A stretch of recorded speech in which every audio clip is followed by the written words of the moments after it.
And in the spirit of 420, the city of Mississauga is turning over a new leaf.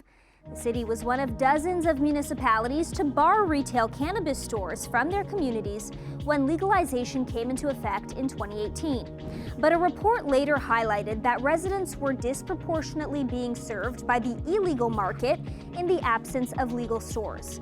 Now, Ontario's legal cannabis market is poised to grow significantly larger, with the province's largest city that had banned retail pot stores voting to opt in. Mississauga's mayor says while we wish cities had more control in terms of locations and licensing, the experience of other cities that have opted in has generally been positive and without major issues. City Council voted 8-4 yesterday in favor of opting in. We're joined now by cannabis researcher and Humber College professor Daniel Baer. Professor, what motivated Mississauga to make this decision, and what trends from neighboring municipalities were they watching? Well, I can't speak to the exact reasons that the council voted directly, but I can tell you what they were looking at is data from across Canada that shows that access to cannabis is one of the strongest things that brings people into the legal market.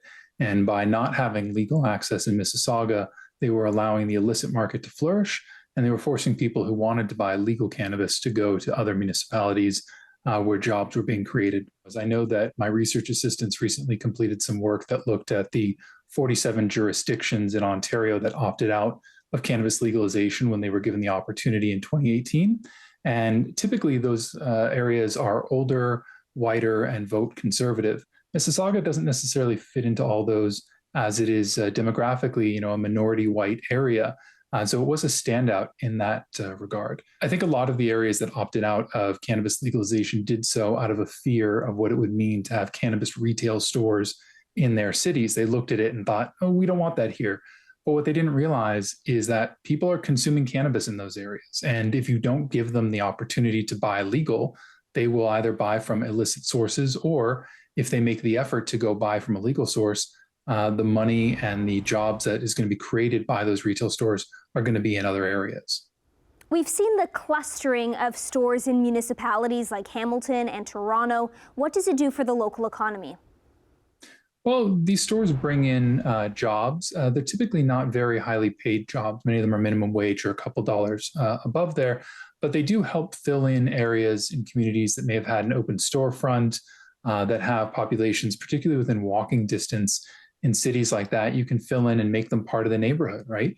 You walk down to the store, you get some milk, you pick up a prescription, and you grab some edibles for the way home. It's an important part of communities to have stores here. One of the challenges we do face is that because of the way the laws are set up, these stores have to have opaque fronts. And so they do look a bit different than your typical store. I can think of one in my neighborhood. There's a bubble tea shop, which has a bright menu and nice pictures. And next to it, the cannabis store is opaque glass and kind of hidden. So I think that one area that we could improve upon would be making them not abide by those same regulations that make them look like they are doing something a bit shady. Since legalization, have we seen a rise in cannabis use? And what are the benefits of helping people make informed choices surrounding cannabis? So since legalization, we have seen an increase in cannabis consumption. It's been fairly consistent. What we haven't seen is an increase in what we would call daily or near daily consumers.